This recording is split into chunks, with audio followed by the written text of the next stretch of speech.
5, 4, 3, 2, 1, fire.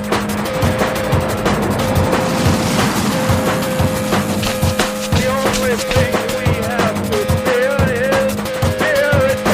Mile 18. This is Endurance Nation. Are you tired of just losing your fitness every year? Of getting out there on the open road come springtime and everyone else is still faster than you and you're not making progress? We understand. We created the Outseason program just for you. It's a 14-week protocol for triathletes and gravel cyclists with an opportunity to lock in through your Zwift workouts and focused training to unlock your potential by targeting functional threshold and high VO2 workouts with some endurance on the weekends. We build your fast before you're far. So by the time you get to the spring, you can turn down the fast and start adding some volume when the weather gets nice and unleash your endurance potential.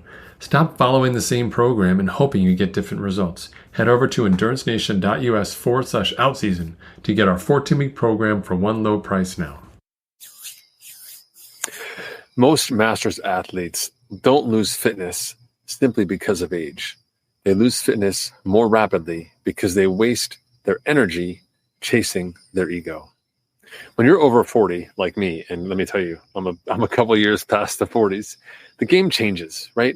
I've coached thousands of athletes since 2007, and the same story repeats itself over and over again, where athletes try to train like they're still 20 or 25 or 30, or they try to race like they're 24 or 34 or 44, and you're not anymore. And they're ignoring their recovery. They're hammering themselves in the workouts. They're not paying attention to their nutrition. Strength training still seems like it's like a homework assignment or detention after school. And what happens? Injury, burnout, like serious like depression, especially for people whose identities are tied to their athletic selves. And they really end up in a bad place. But there's a better way, right? See, energy is your greatest resource. It's not your ego. When you were younger, you could just be bullied into, you could be cajoled, you could be peer pressured into doing something that was beyond what you thought was possible. So someone would say, I bet you can't dunk that basketball. You'd go try it. As we age, that ability to leverage that mindset of just being super young and just trying whatever it is, we don't have as much of that capacity anymore. However, what we do have is really high self-knowledge.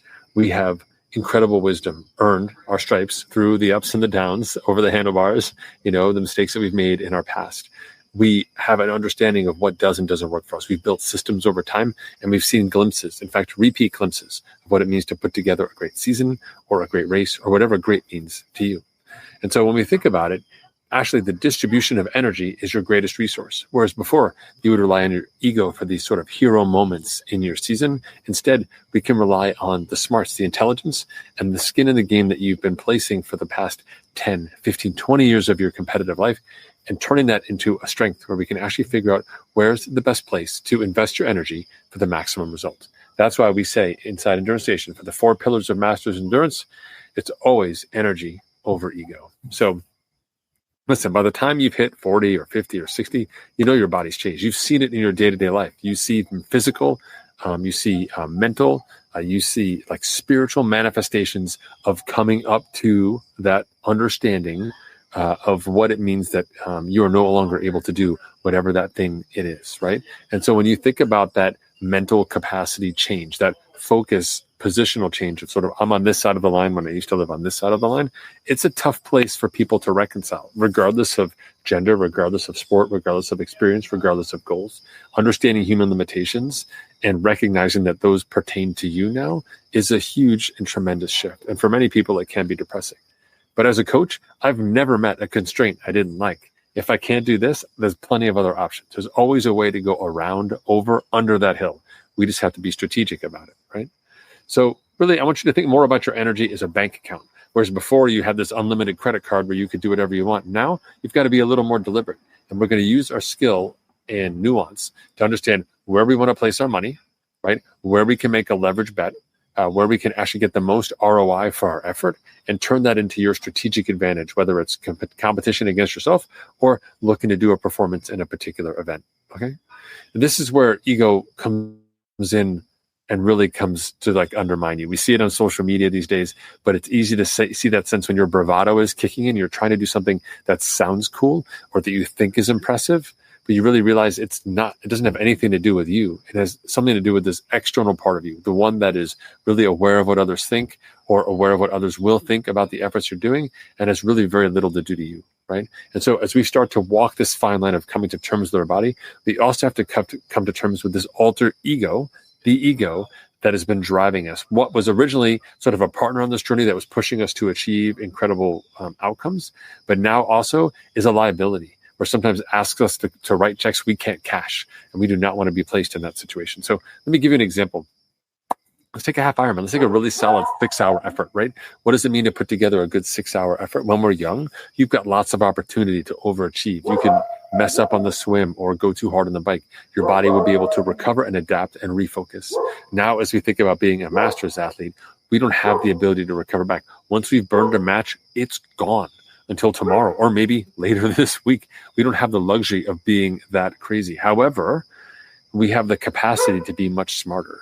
So whereas your younger self might have just plowed through transition at 90 miles an hour, your smarter master self understands that this transition is a time to actually refuel. Avoid the mistakes you made in the past of jumping over your bike seat or mismounting or breaking something or losing your sunglasses, and instead getting into a place where you can be successful. Your master self will take a look at the course and say, I can understand where the critical success factors will be for me, and I'm going to train specifically for those areas to be a rock star in these 5 or 6 areas of the race. And then maybe I'll have the ability, I'll earn the right to roll the dice at the end of the day or in some other critical moment, because I have been so smart, precisely because I am a master's athlete.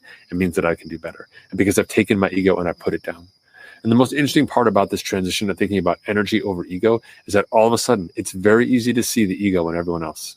When you start having this perspective and you start recognizing, like, oh, that's an ego-driven conversation that person's having. Like, how interesting.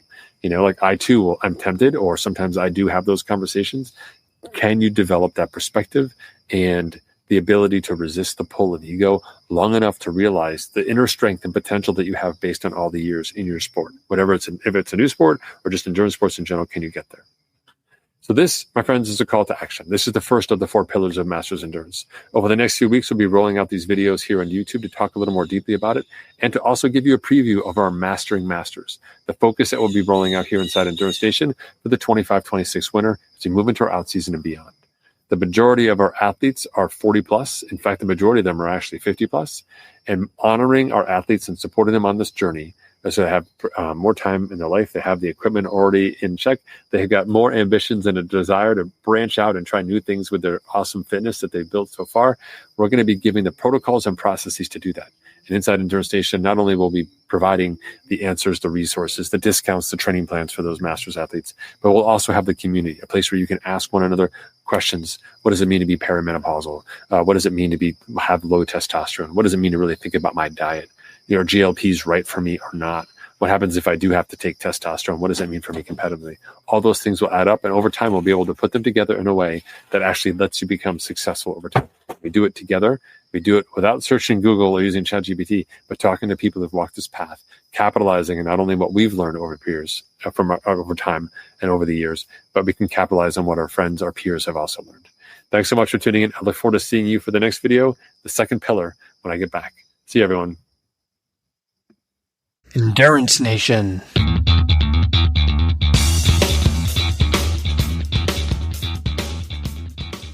Hey, podcast fans. I know you love the podcast because here you are, you're listening to it and you're still listening to me talk right now. Did you know you can get content just like this in your inbox once a month? We send out a great newsletter. We call it, guess what? The Unfair Advantage. That's right. It's our information to you, something that separates you from the competition. If they're not here, then they don't know. But if you are here, then now you do. Zero excuses. If you go check us out online at endurancenation.us/newsletter, it's your opportunity to enter your email address, sign up for these updates. They come once a month, sometimes twice a month, depending on my race schedule. And it's your chance to get insider information that's going to help you become a better, smarter athlete. Don't miss out on this chance to get ahead of the competition. It doesn't cost you any money, and it's not a ton of work. It's just your email address. That's endurancenation.us/newsletter. For more information about Endurance Nation, visit us online at endurancenation.us. The provided music is from the Podshow Podsafe Music Network. Check it out at music.podshow.com.